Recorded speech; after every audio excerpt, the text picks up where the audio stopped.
Now, the fourth facet of God's kingdom has two names, Messianic kingdom and millennial kingdom.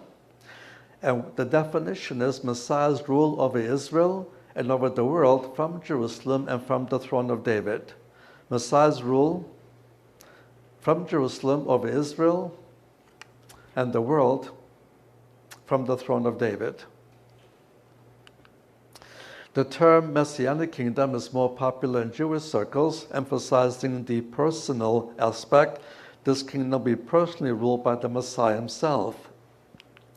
And the term millennial kingdom, more popular among Gentile circles, emphasizes how long this kingdom will last. It will last for a whole millennium, meaning the 1,000-year period. Now, this kingdom was a major area of the prophecies we find in the Hebrew Bible. Now, this is the kingdom that was offered by Yeshua, and it was this kingdom that was rejected in section 62, the unpardonable sin, and therefore was withdrawn from that generation.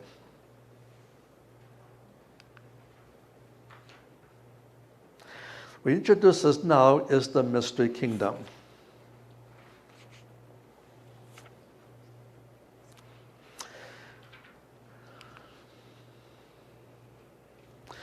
The way we define mystery in the New Testament is not used the same way as it's used in English, where we say this or this is a mystery. And what we mean by that is that this is something we don't have an answer to, something we haven't yet solved, like the popular show some years ago called the Unsolved Mysteries. But the technical meaning of the word in the Greek New Testament is this. It is something that was totally unrevealed, unknown in the Hebrew Bible, revealed for the first time by the New Testament. Again, something totally unrevealed, unknown in the pages of the Hebrew Bible, revealed for the first time in the New Testament. Now, altogether, the New Testament has 8 divine mysteries and 2 satanic ones. But in all of these, it is something we find out only from the pages of the New Testament.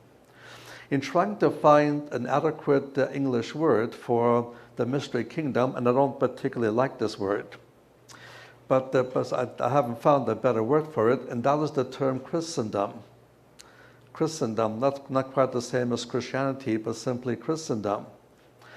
And what it means is anywhere in the world where people claim to have loyalty to Yeshua, it might be true, it might be false, it might be orthodox, it might be heretical. That is the area within Christendom, and that is the area within of the mystery kingdom. The mystery kingdom is the first of these 8 mysteries. Now, as far as the timing of it, we can speak generally. It begins, it's the time between the first and second coming. That would be a general statement, but to be more correct exactly with the way Bible puts it, it begins with Israel's rejection of the Messiahship of Yeshua and will end only with Israel's acceptance of the Messiahship of Yeshua.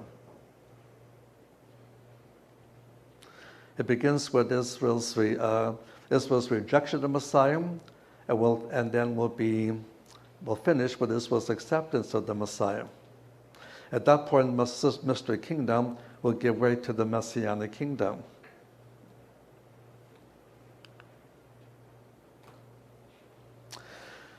Let's go back to section 62 for a moment, because I just noticed I, for some reason, skipped a section. So go back to section 63, I should say, section 63. And small b, the judgment of that generation.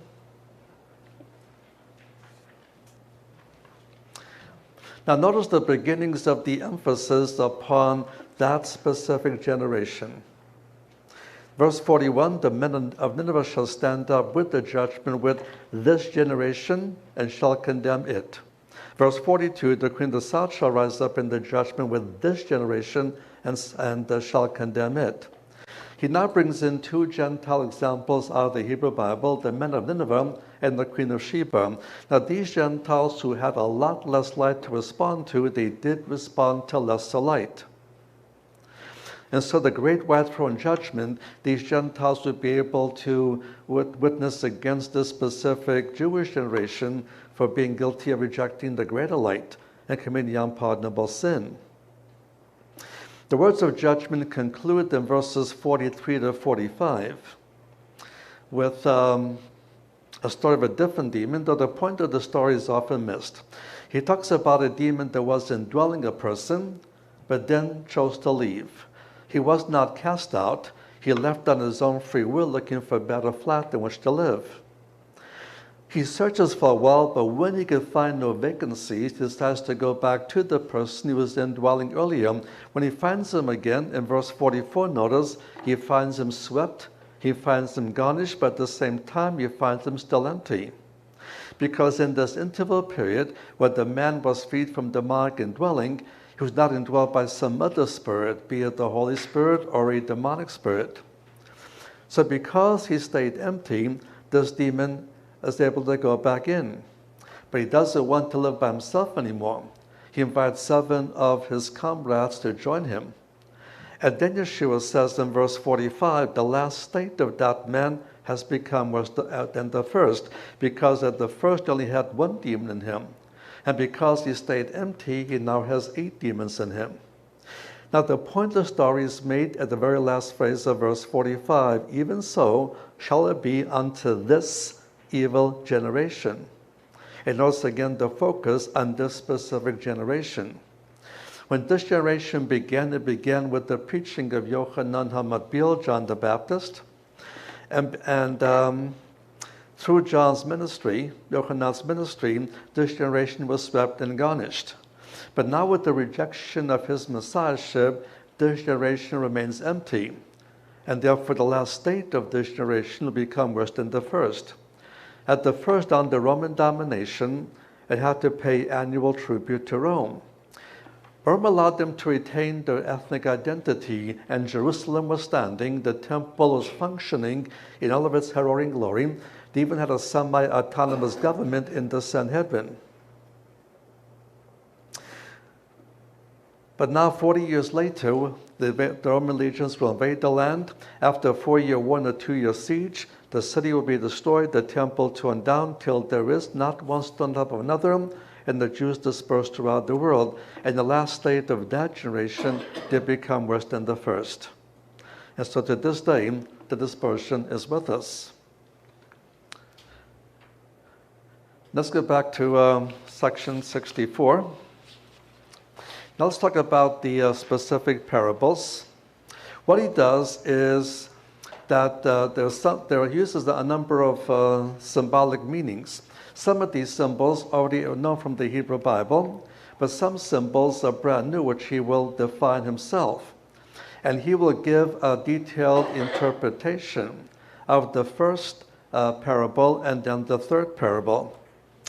And when they ask him for an interpretation, what he will say to them in Mark verse 13, know ye not this parable? How then shall ye know all the parables? How the understanding the first parable and also the third parable will be the means of understanding all the other parables.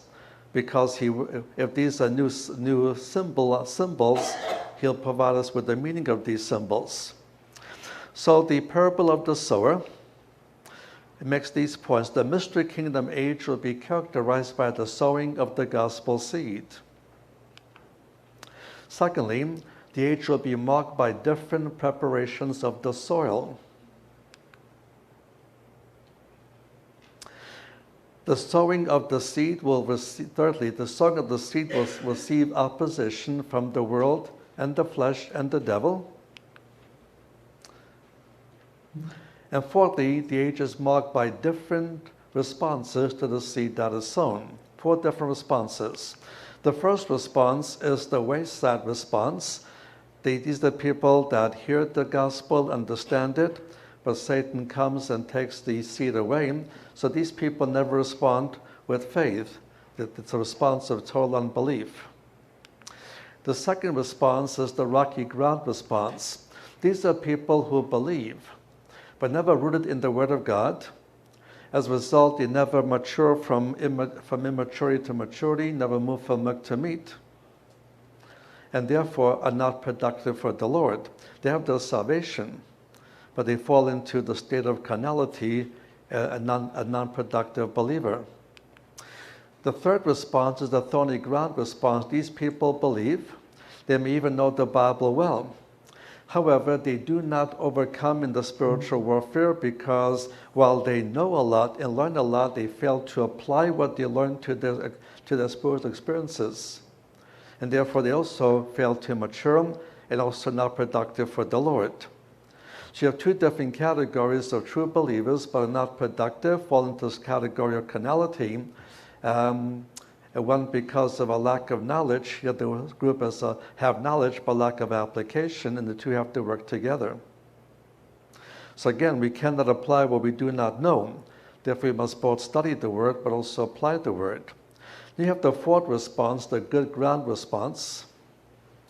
But they believe, they've written the Word of God, they conquer this in the spiritual warfare, and they do reproduce. The second parable is the parable of the seed growing of itself. This particular parable is only found in Mark's account, and that is in Mark's account verses 26 to 29. All the others are found in Matthew, but this one is not found in Matthew. And the point of this parable is the seed will spring to life of its own accord, inexplicably. The growth of the seed does not depend on the sower. And it's no way to explain the regeneration, a simple gospel message. Messiah died for your sins, his burden rose again. Had a simple message. Once it's believed, suddenly results in a new birth and being given eternal life. The parable of the tares makes the following points. Number one, true sowing will be imitated by a false counter-sowing. And secondly, there'll be a side-by-side development as a result of the two sowings. Then thirdly, the judgment at the end of the mystery kingdom age will separate the two. The wheat, the believers will enter the messianic kingdom, and the tares, the unbelievers will be excluded. This is the same as the judgment of the sheep and the goats in Matthew 25, verses 31 through 46. The fourth parable is the parable of the mustard seed. Normally it grows into a large bush, but there'll be an abnormal external growth of the mystery kingdom until it becomes a monstrosity, and this bush goes into a massive tree. There'll be an abnormal external growth of the mystery kingdom until it becomes a monstrosity. And secondly, this monstrosity becomes the resting place for birds. Now, in the first parable, he defined the birds as agents of Satan. He gives us that definition, agents of Satan. And so within the umbrella of Christendom, you have the true, but you also have various fallacies, especially cultic groups, that deny a very essential element about the Messiah, denying his deity. And furthermore, it's not just scriptures only, but scriptures plus something else. And you always have a plus of another book by which you have to understand the Bible. Without it, you cannot understand it. The fifth parable, the parable of the leaven. Whenever the word leaven is used symbolically, it is always a symbol of sin. That's consistent. But in Matthew's gospel, a specific type of sin, the sin of false teaching, the sin of false doctrine. The point this parable makes is as follows. This is a woman, and when a woman is used symbolically, she represents a religious entity, could be good or bad. On the good side, Israel is the wife of Jehovah, the Kehillah, the Ecclesia, the church is the bride of the Messiah, the body of the Messiah. It's also used negatively, as in the case of the Revelation chapter 2, verse 20, of the Jezebel, and also Revelation chapter 17, the worldwide harlot. In this context, it's used negatively, and so a woman will leaven. Leaven symbolically refers to sin, And so the point is that there'll be false teachings will be introduced into the mystery kingdom, resulting in corruption of doctrine. The sixth parable, but before that, what he points out is Christendom will eventually divide because she puts the leaven into 3 measures of meal. And Christendom ultimately divides into 3 broad branches: Roman Catholicism, Eastern Orthodoxy, and Protestantism. All 3 contain a greater or lesser degree of false doctrine.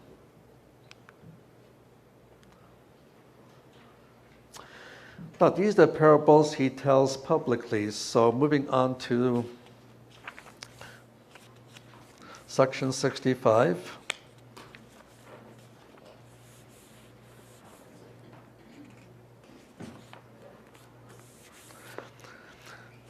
Here you have, at this point of his public parables, we read, "Behold," verse 46 of Matthew, "Behold, his mother and his brethren stood without speaking to speak to him." And notice the ones that are trying to get to him is his mother and his brothers, of which there are 4 altogether, as we'll see a bit later. And there's no other way to understand this in this context that these are his brothers. And technically his half-brothers, they have the same mother but a different father. There's no reason to make them cousins, as Catholicism tends to teach, and somehow to avoid Miriam to haven't had any sexual relationship even after the birth of Yeshua. But in the context, he's talking about something very close. And also in verse 47, "Behold, your mother and your brothers seek and start to see you." But at this point, what he does, he rejects all earthly relations. In the verses 48 through 50, who are his mother, father, brothers, and sisters? Those who are willing to believe and do the will of my Father who is in heaven. They are my father, my mother, my brothers, my sisters, and so on. So now he rejects any earthly ties in favor only of spiritual ties. And this is in keeping with the prophet Hosea, who said, "For Israel has been the people called Ami, my people, and but there'll be a period of time when they become Lo Ami, not my people, and then become Ami, my people again." Now, covenantally, the Jewish people are always the people of God, but they do not experience the blessings of being the covenantal people of God when they're no longer in faith. So positionally, they're always God's people, but experientially, they don't always experience the blessings of being God's people when they are not believing and not following. Moving now, where he's now inside the house, and he's also privately interpreted the first and third parable for them. Now gives them some parables in privacy, and the sixth parable is the parable of the hidden treasure. Now, when the word treasure is used symbolically, it represents Israel, and I'll give you examples here on the screen. And in these verses, treasure is a symbol of Israel. And the main point of this parable is that in spite of Israel's national rejection of the Messiahship of Yeshua, there'll always be a remnant that will be saved, and saved up among the people of Israel as a remnant. And so there'll be Jewish people coming to Yeshua the Messiah throughout the whole period of the mystery kingdom. And we have Messianic Jews here in the audience who are not part of that remnant today. The seventh parable is the parable of the great price. Well, we do have a specific scripture in the Hebrew Bible that defines what the word treasure means when it's used symbolically. We don't have an equally clear passage that tells us the meaning of the pearl of great price. And the view I took basically is, and I'll give you the reasons for it, that since the mystery kingdom is comprised of both Jewish and Gentile believers, and the Gentile believers have been represented by the treasure, The pearl of great price would be representing the Gentile world. And furthermore, more specifically, the pearl originates from the sea, and when the word sea is used symbolically, we know it does represent the Gentile world, and that's found in Daniel 7, verses 1 through 3, Revelation 17, verse 1 and verse 15. And so God will also gain a people from among the Gentiles.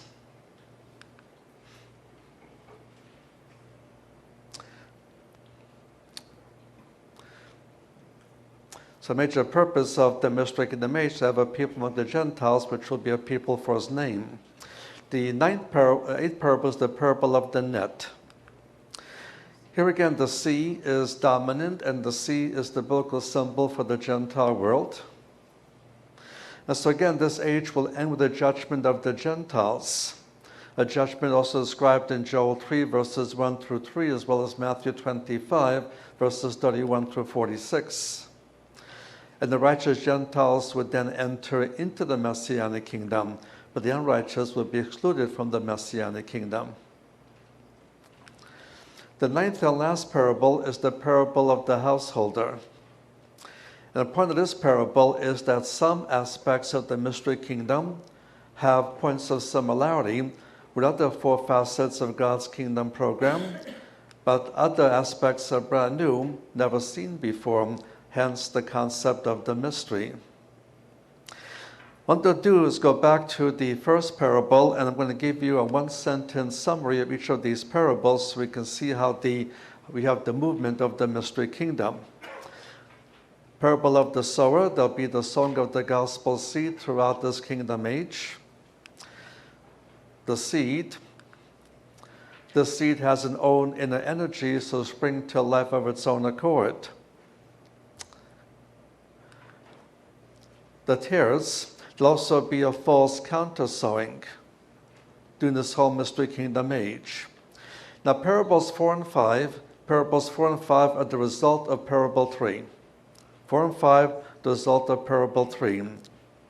Number 4, the mustard seed, mystery kingdom will assume huge out of proportions. And 11, it'll be marked by inward corruption of doctrine. Now, parables 6 and 7 will be the result of parables 1 and 2. Number 6 and 7 will be the result of parables 1 and 2. Number 6, the hid treasure, the Lord will gain a remnant from Israel. Number 7, the pearl of great price, he'll also gain believers from among the Gentiles.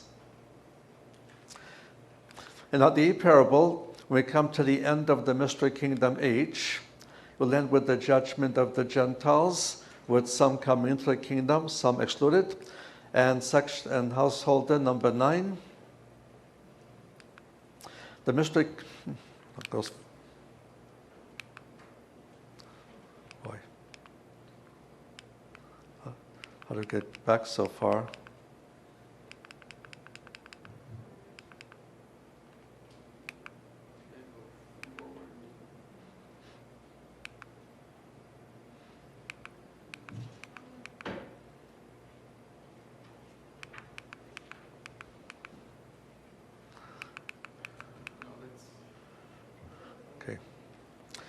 The mystery kingdom has both similarities and dissimilarities with the four facets of God's kingdom program.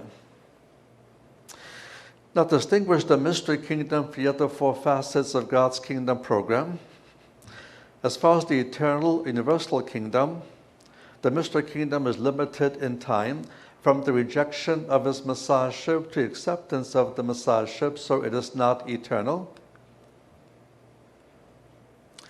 And the mystery kingdom is not universal because it is limited to this earth only. The mystery kingdom is also distinct from the spiritual kingdom. The spiritual kingdom is comprised of believers only, but the mystery kingdom will include both believers and unbelievers. It is distinct from the theocratic kingdom because the theocratic kingdom was God's rule over Israel, whereas the mystery kingdom will have authority over both Jews and Gentiles. It's distinct from the Messianic kingdom because We have a lot more information about the Messianic kingdom in the Hebrew Bible than we have in the New Testament, and therefore the Messianic kingdom cannot be a mystery. It is the subject of a lot of revelation in the Hebrew Bible, and nor is it equal to the church.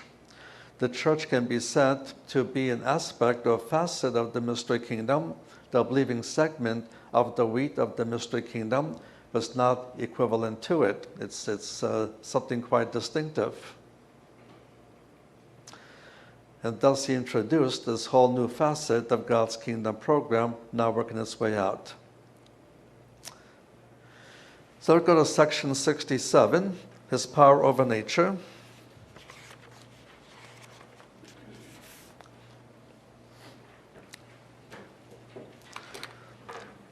Now the timing of this event, notice in Mark verse 36, on that day when even was come, has been a rather lengthy day.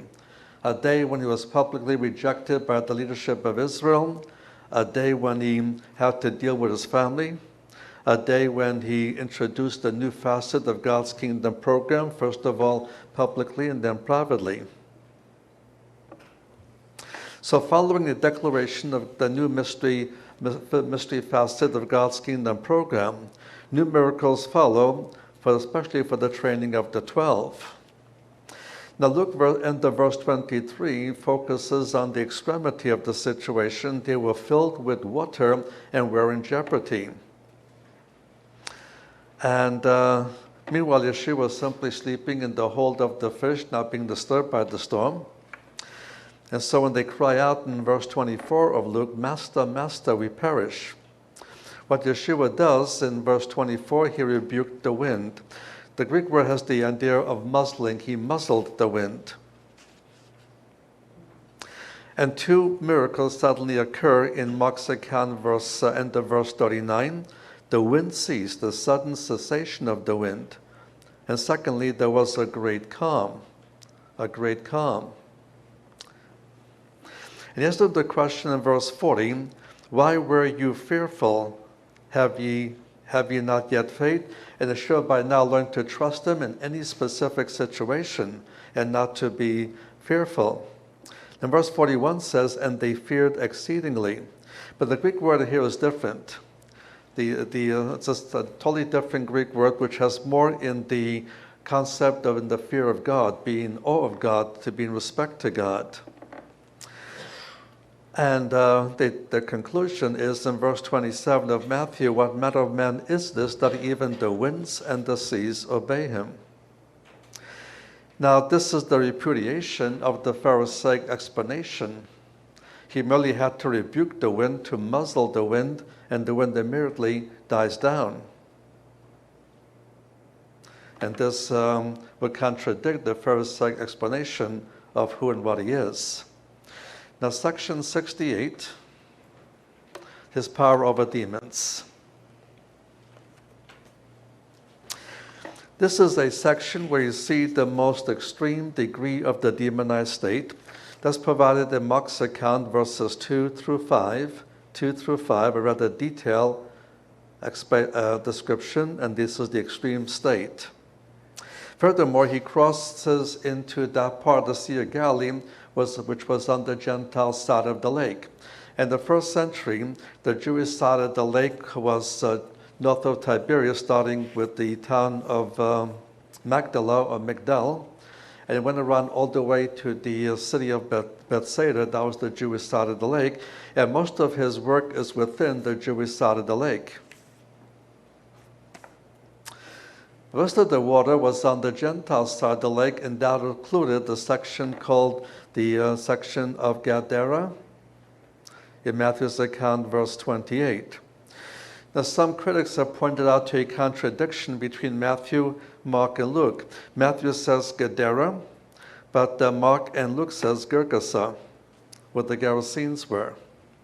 It's not a contradiction because Gadara is used both as a region and a city within the region. There was a similar thing here in New York. When I say New York and I don't define it, you might think I'm talking about New York City, or I might He's talking about New York State. Now, New York City is in New York State, but New York State is much more than just New York City.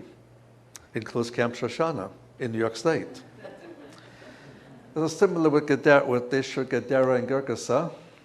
This is the region of Gadara. This was the province region of Gadara, a section that included one of the cities of the Decapolis, and the city was Gadara, the city, and the region of Gadara, where Gadara is located, just like New York City is located in New York State. But the city of Gerasa was closer to the Sea of Galilee, called Gergesa. So both Gergesa and Gadara are within the region of Gadara. So basically, Matthew gives the wider district, whereas Mark and Luke give us the more narrow district. And so this is Gentile territory that should be kept in mind. And there Yeshua is confronted by two men, one in particular, but two men who were very much demonized. And Matthew verse 9 and also Luke verse 27 also describe the demonized state, though not as detailed as Mark gives us. And when Yeshua comes on the scene, in verse 29 again, the demons cry out, "What are we to do with you, you Son of God? Are you come hither to torment us before the time?" So what demons understand based upon these verses, number one, they always know who Yeshua is, had no trouble identifying him.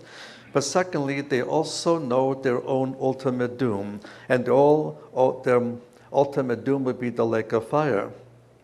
And therefore they're afraid that he will now cause them to be tormented before that time comes. Now here Yeshua used the standard Jewish approach to the exorcising demons.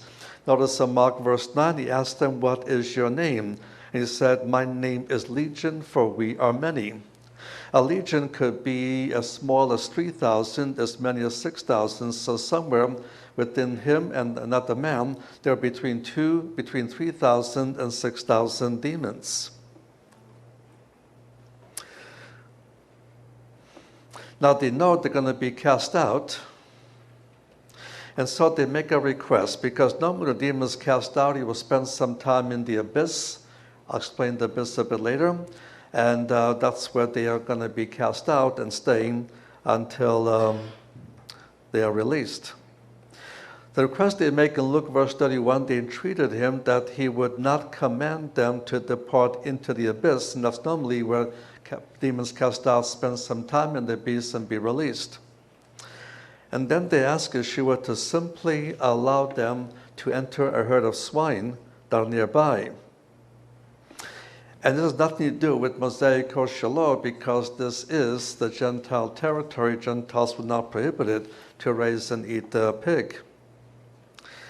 And for some reason, therefore, Yeshua allows them to do so.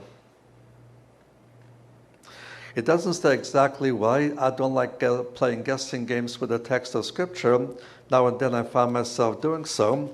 And my own view is that the reason he allowed this to happen is to provide a biblical basis for a common Gentile food dish called deviled ham.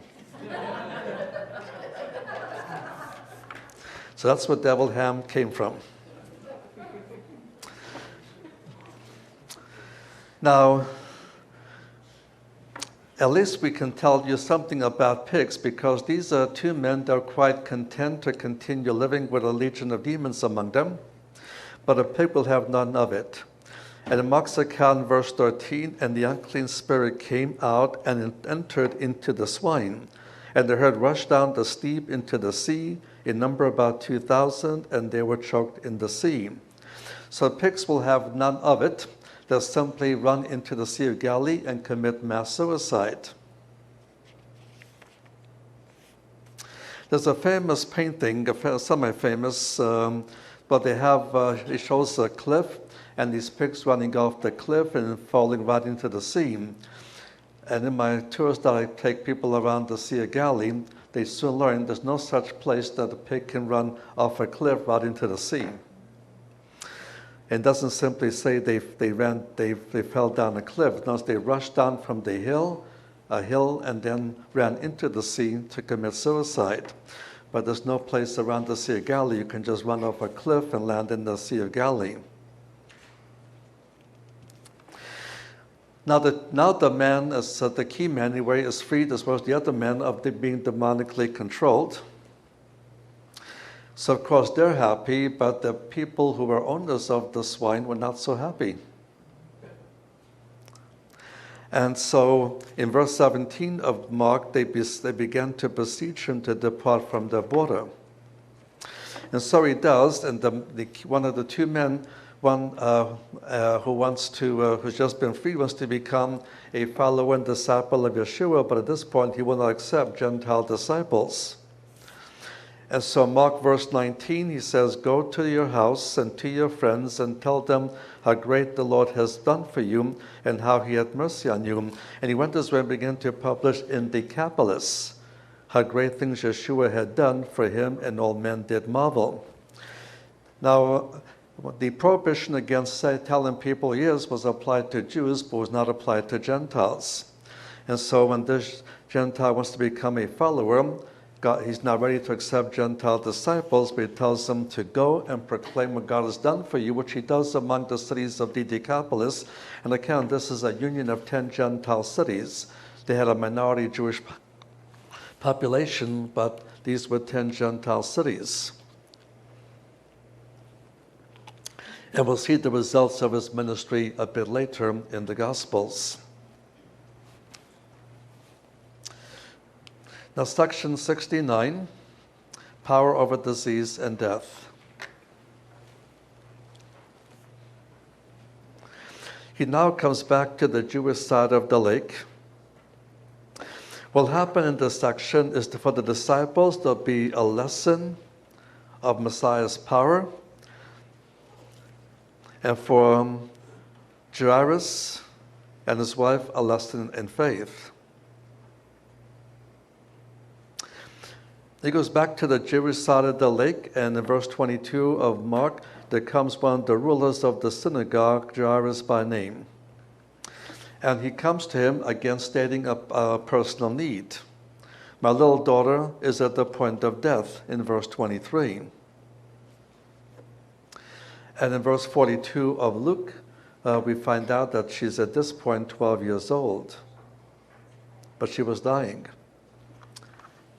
As he begins moving towards Jairus' home, a large group of people are thronging him. And in verse 24, at the end of verse 24 of Mark, they thronged him. It's a word that means they were pressing upon him, almost to the point of suffocation.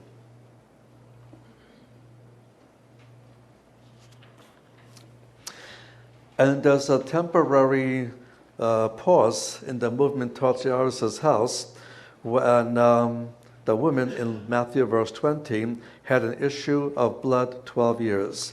So she had a blood problem for the same amount of years as the daughter was alive, 12 years. Now Mark points out in verse 26, had suffered many things of many physicians, and had spent all that she had, but was nothing better, but rather grew worse. And Matthew makes a similar statement. But Dr. Luke is practicing some professional courtesy.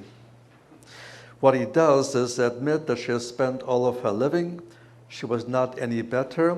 What he does not report is that she had suffered at the hands of many physicians. And so professional courtesy was already available in biblical times. And what she believes in verse 44 of Luke, if she merely touches the borders of his garments, the borders actually the tzitziot, the tassels in the corners of garments, the Orthodox Jews wear to this day. And Yeshua is careful to keep them. Mosaic law, he also wore these tassels. And if she touched him directly, she knows that because she has this blood problem, it will render Yeshua ceremonially unclean, and therefore goes for touching the tassels in place of touching himself personally. Now, what she may have suffered from many physicians is there's a statement I'm going to read to you from the Talmud in the tractate Shabbat. And it shows you how they tried to deal with a woman that had the issue of blood. And these are some of the things she may have suffered. And I quote, Rabbi Yochanan said, take of gum of Alexandria, the weight of a zuzi, and alum, the weight of a zuzi, and the crocus cortensis, in the weight of a zuzi.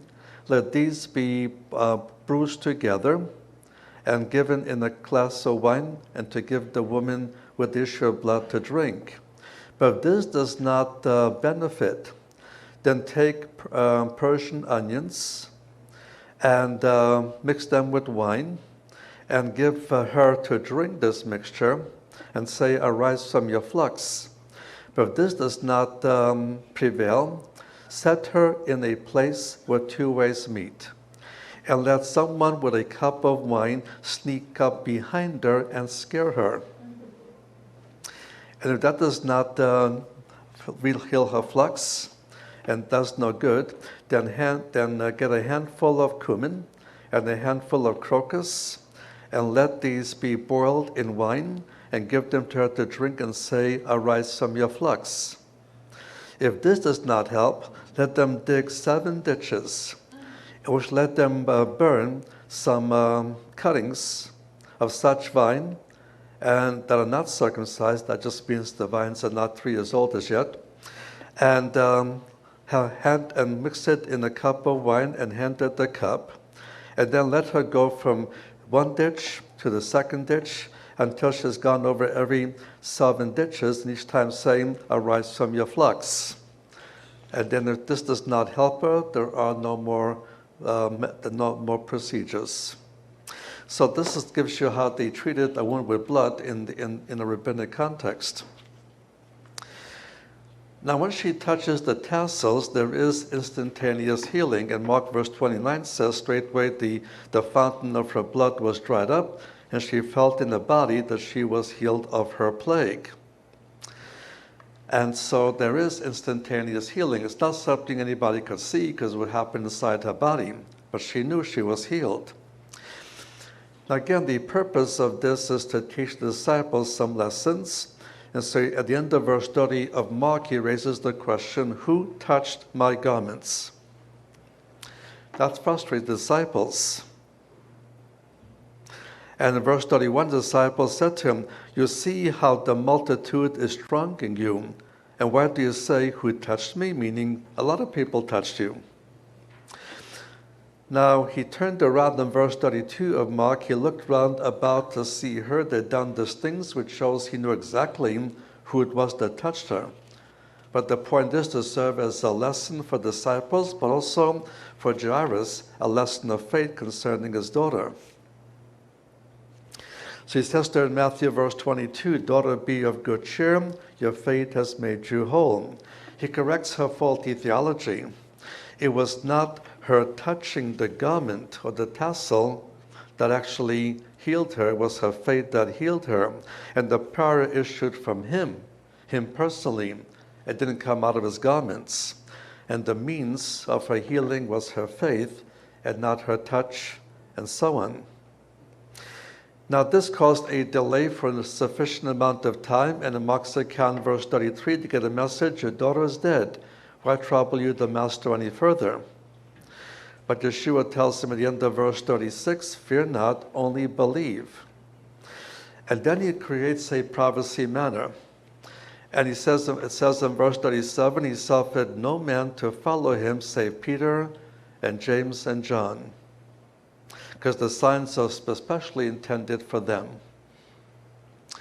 And as for the crowd, he simply says in verse 39 of Mark, the child is not dead but sleeping, for which they begin to exercise some scorn to him. But in verse 40, after he's taken everybody outside the house except for those disciples, and he takes their father and mother to go in with him. And then he says in verse 41 of Mark, Talyata kumi, meaning Talyata arise, or damsel arise. and she immediately comes up from the dead. And notice the new policy in force in verse 43. He charged them that they tell no man should know this. Again, the policy of silence for the Jewish context is now in earnestly being applied. And the verse 56 of Luke, the same thing. He charged them to tell no man what had been done. Now, section 70, power over blindness. He's now passing through, and it says 2 men were following him, crying out, "Have mercy on us, you son of David." And by referring to him as the son of David, they are asking for a miracle to occur on the basis of his messiahship, on the basis of being the son of David. And on he was already rejected as the Messiah, so on that basis he cannot help them. But then notice in verse 28, when he was come into the house, now there's some privacy, the blind men come to him, and Yeshua asked them, "Do you believe that I'm able to do this?" Because now he performs miracles on the basis of personal need and on the basis of faith. And when they say, "Yea, Lord," he touched them and he says, "According to your faith be done unto you." And now their eyes were immediately opened. And again, the policy continues. Yeshua strictly charged them, saying, "See that no man know it." They often disobey it, as they do here. But the policy from his side is always, "See that no man know it." Meanwhile, the Pharisees are still walking around with no explanation, because in verse 32, notice he once again casts out a demon that caused the person controlled to be a mute. And so he cast this demon out. And notice in the 2 reactions in verse 33, the multitudes marveled. It was never so seen in Israel. It's not the casting of a demon that was not seen in Israel before this. It's the casting out uniquely of a mute demon that has not been seen in Israel before this. So the multitudes are not yet following the leadership at this stage. They still are leaning towards his view, and they keep being impressed by miracles that were uniquely to be done by the Messiah. But the Pharisees in verse 34 continue with their version. By the prince of demons does he cast out demons. Now, section 71, the final rejection in Nazareth.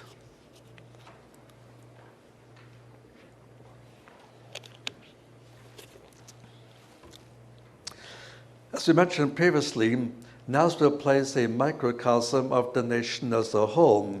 So previously he received an initial rejection in Nazareth, and now he will receive a final rejection in Nazareth.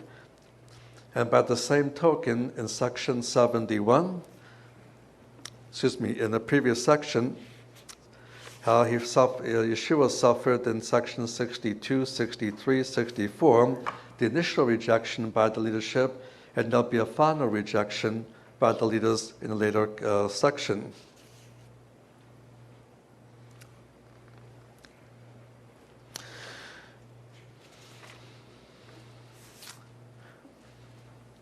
It comes back to Nazareth one more time in the biblical record. And the people are again being somewhat astonished, because they're listening to what he's teaching, and again they're surprised. They knew him growing up in this town.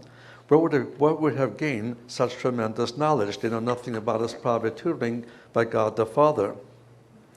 Well, and so in Mark verse 2, whence has this man these things?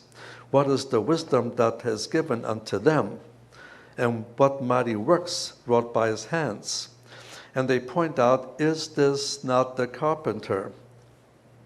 And in Matthew's version, verse 55, is not this the carpenter's son? So we know Joseph was a carpenter by profession, and Yeshua himself followed his stepfather's profession to become a carpenter.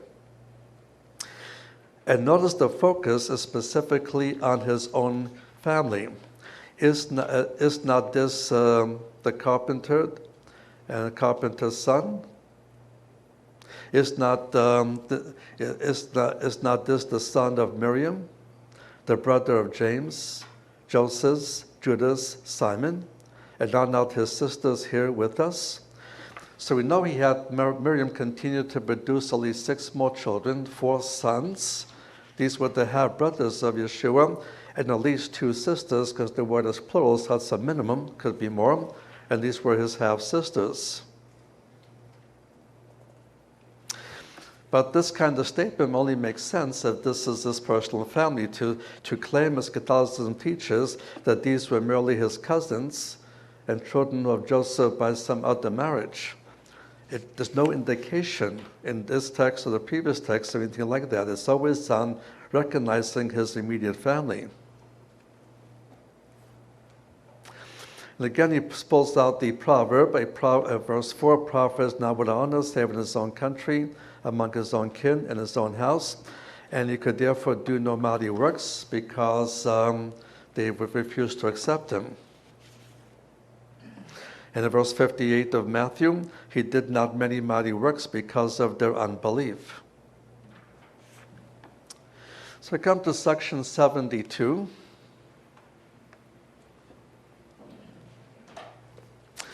We have the witness in view of rejection. The witness in view of rejection.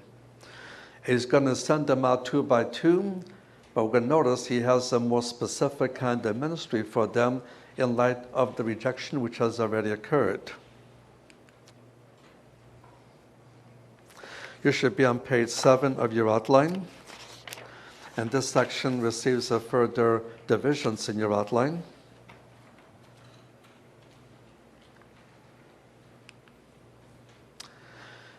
He continues to teach in the synagogues, though he now teaches in parabolic fashion.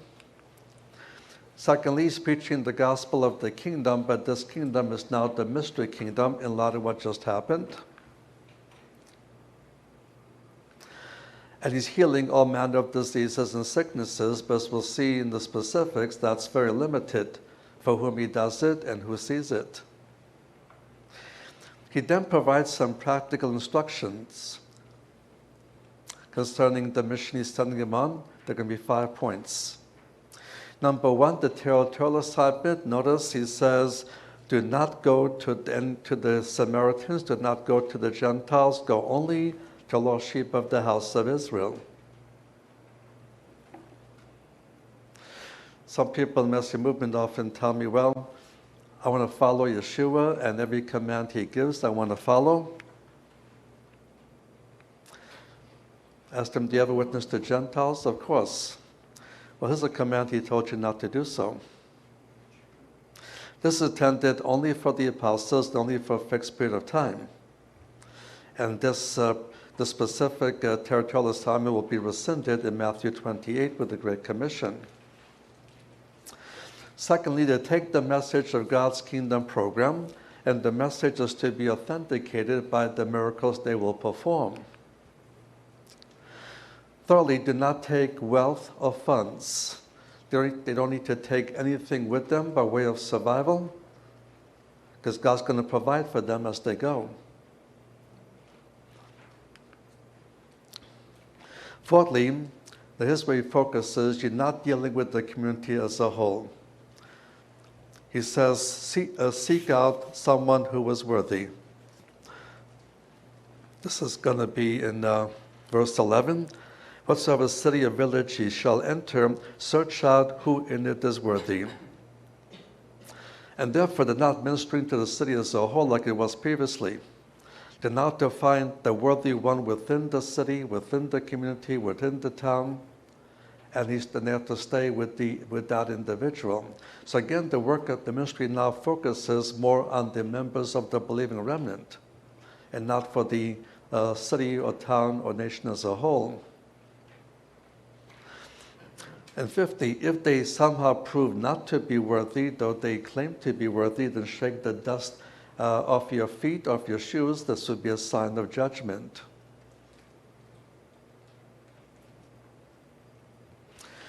Now the next segment, point 3, instruction in view of coming persecution. And note 3 things here. Those that should be wise as serpents, but harmless as doves in view of where they're being sent to. Secondly, these persecutions will provide opportunities to speak of Yeshua before men, and God will give them the words to speak. Don't have to develop, to organize or write up a really detailed legal brief for their defense. Just simply speak the words that God will give them to speak in these situations. And furthermore, he points out that as a result of the rejection, he's not coming to unite the Jewish family unit, but to divide. And so they should anticipate division. Had they been accepted, had Messiah been accepted, it would have been unification, but not because he was rejected. It would now be division. Father against son, mother against daughter, and those kinds of divisions. He then provides certain instructions in view of rejection. And notice they too will be rejected on the same basis as he was, on the basis of being demonized. Look at verse 25. If they called the master of the house Beelzebub, how much more shall they call them of his household? So if he was rejected on the basis of being demonized, and specifically by Beelzebub, how much more will be true of those that will follow him? And so they should anticipate being rejected on the same basis as he was, on the basis of being demonized. Secondly, they are not to fear those who can kill the body, but are to fear only God. So if you're persecuted and you have to suffer martyr, simply accept that. Don't fear them that hurt the body. Here, fear the one that you're a servant to, only God.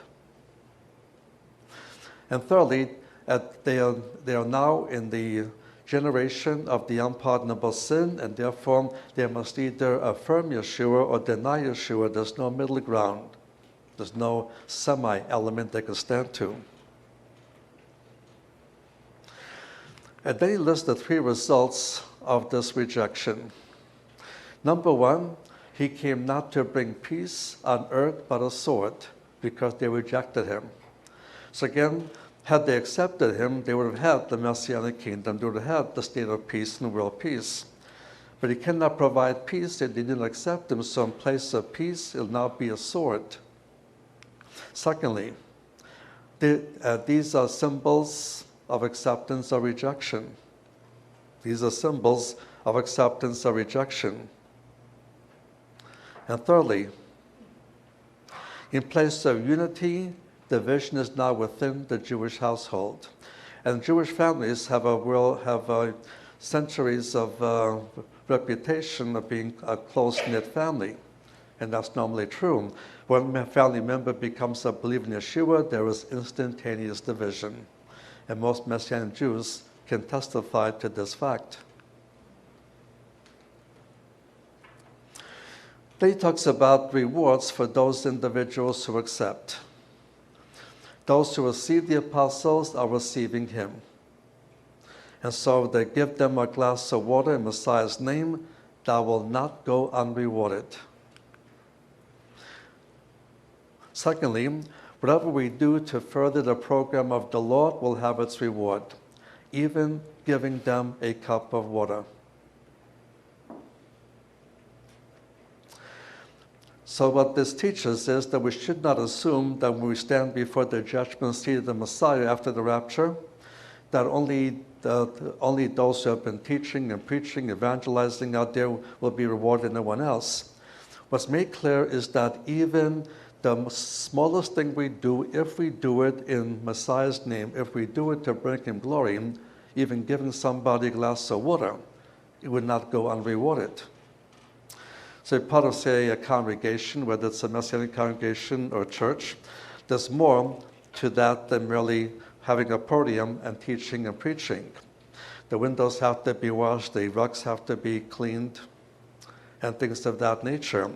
And if we do it, not because somebody has to do it, not because it needs to get done, we're going to do it because we want to give the Lord glory, that will not go unrewarded.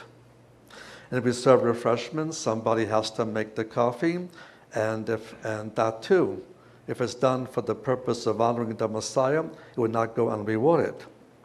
But there are ways that you can actually increase your rewards. For example, if you make real coffee and not instant coffee, the reward's going to go up. And if you make a regular coffee and not decaffeinated coffee, the reward will go even higher. And I never drink coffee without caffeine because to me it tastes like a cow's afterbirth. That's how I got its name. When a cow gives birth, she decaffeinates. And if you serve gourmet coffee in place of Maxwell House, the reward even goes higher. So these are ways you can actually increase your rewards. And then he talks about the fulfillment in 3 points.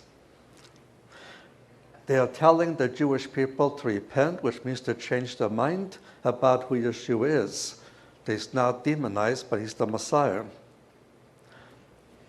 Secondly, then believing on him, they will have eternal life. And thirdly, the AD 70 judgment is now inerrable. The door to individual salvation is not closed. Individual salvation still can come. We did with the Apostle Paul.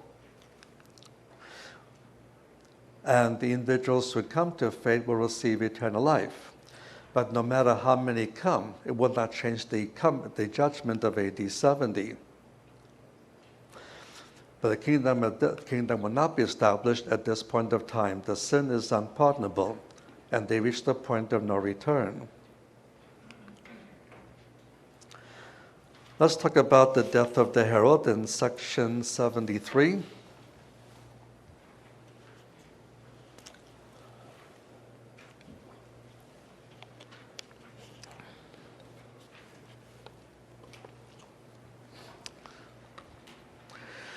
Now, Yochanan HaMatbil, John the Baptist, had a ministry. The length of his public ministry was roughly between 12 and 14 months. He then had an inactive ministry for about 2 years because he was imprisoned by Herod Antipas. And ultimately, Yochanan was beheaded for personal reasons. But Josephus, who gives the record of what happened with the Yochanan, points out the official charge was political. Now, the reason he was imprisoned is because he railed against Antipas's marriage to Herodias, and he married her while her previous husband happened to be Antipas's brother, which violated the Mosaic law. So marrying his brother's wife violated Leviticus chapter 18 and verse 16, Leviticus 18:16, and chapter 20, verse 21. And having the uncle-niece relationship violates Leviticus chapter number 18, verses 12 through 14, and chapter 20, verses 19 and 20. And because of her various interactions and affairs, she was altogether guilty of both triple adultery and 2 counts of incest. Triple adultery and 3 counts of incest. 2 counts of incest. And because Yochanan railed against this kind of violation of the Mosaic law, at the instigation of Herodias, he was arrested, and while she wanted him to be killed, to be executed, Herod Antipas just didn't want to do this. We read that he enjoyed listening to what the preaching of John was, even in prison. Now, before he arrested, it was after he had him executed, he even came to believe that Yeshua might be Yochanan raised from the dead. But here we have a description of how Yochanan lost his life. And Antipas was very reluctant to exercise execution because at the end of verse 20 of Mark, knowing that he was a righteous man and a holy one. so he kept him safe. But then there was a birthday party that was thrown for him, and the daughter of Herodias, and by tradition her name was Salome, which is the Greek form for Shulamite. She was the daughter of Herodias, but not the daughter of Antipas. She performed a dance at the party that pleased Antipas rather well, and so without thinking, probably was a bit high on drink, he offered her anything she wanted, even up to half his kingdom. She did not know what to ask, so she went to her mother, and her mother told her to ask for the head of Yochanan, of John the Baptist. And he's already made the vow. He tried to talk her out of it, but she would not hear of it. And finally, he had no choice in avoid being embarrassed to the public attending the party. He finally had the John beheaded, and his head was brought on a platter to where the festivities were.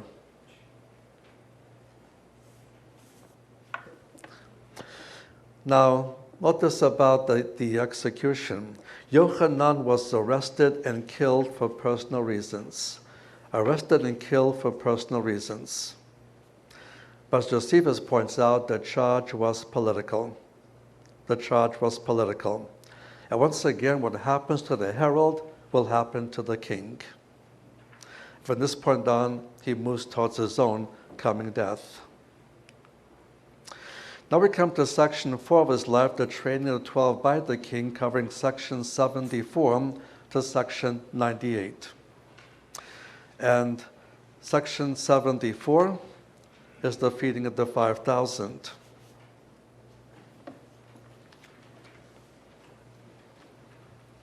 Now what we have in this section is the fourth of John's 7 signs. The fourth of his 7 signs.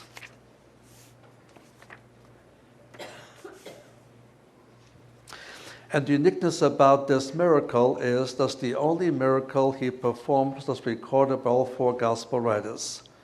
Only miracle he performs which is recorded by all 4 gospel writers.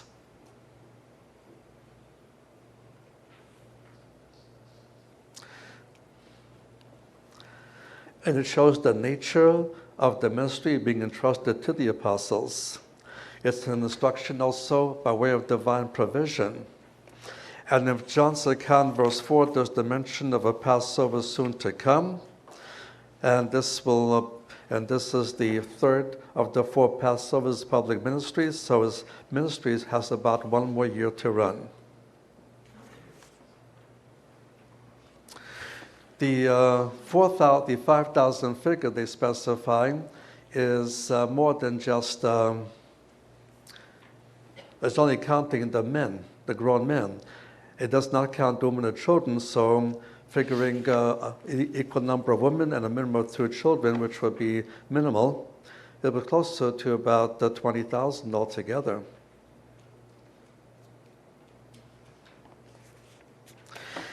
Now what we see here is he's carrying on a private conversation with specific disciples because the multitude will not notice the miracle is taking place in the feeding of the 5,000. But the intent is to teach the apostles what they need to learn. But what this shows us in Matthew verse 13 and 14, the interest of the masses is still strong. In spite of the leaders' explanation, they're not yet following the leaders in their explanation. And in Mark verse 34, was the great multitude, and he sees them as sheep not having a shepherd, because the debate among the Jewish multitudes is, should we follow the old shepherds or the new one? And their indecision at this point pictures them as sheep without a shepherd.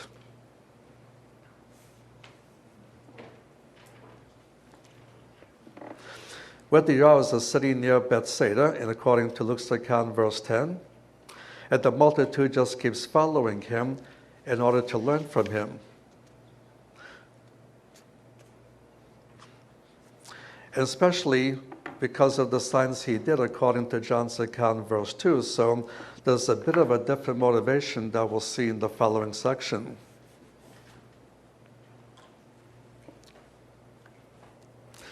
So in the conversation that he has with the apostles, you can see the specific people. In John's account in verse 7, Philip, in verse 8, Andrew. It's a discussion where he tells them, you need now to feed all of these people. But they point out, first of all, they don't have any near amount of food they would need. Furthermore, there's no place they can go that will be purchased this amount of food. And when Philip mentions in verse 7 of John that even 200 pennyworth would not be sufficient, verse 9, it comes out that there was a lad that had 5 barley loaves and 2 fishes. That's not going to feed too many.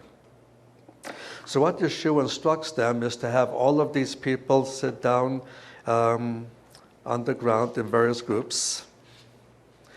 And he simply has the baskets, and they are to just walk around with the baskets, and as they are distributing the bread will multiply on its own, and so will the fish.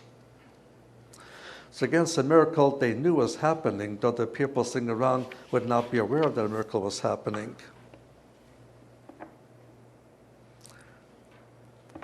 And when it was all finished, they took up the broken pieces. This is Mark verse 43, and also the fish. Notice for now, when they collect this, was 12 basketfuls of leftover bread. I'll be coming back to that sometime tomorrow morning. Now, the conversation that you have between the apostles, the only miracle recorded by all 4 gospel writers, is the 4th of John 7 signs. And for the apostles, the miracle was to teach them the nature of the ministry entrusted to them. It's also a ministry instruction concerning divine provision. Then the conversations is heaven. There are 3 teaching points. First of all, they are to feed the people. This is Luke's account, verse 13. They're responsible to feed the people. Secondly, they're incapable of doing it themselves.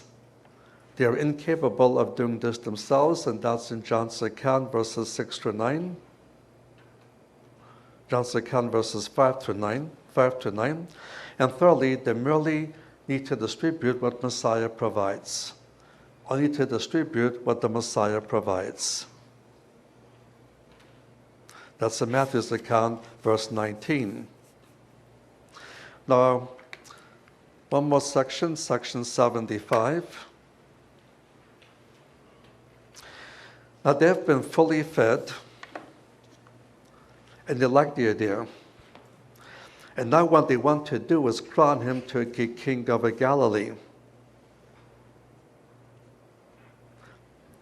And in verse 15 of John, Yeshua, perceiving that they were about to come and take him by force to make him king, he withdraws himself.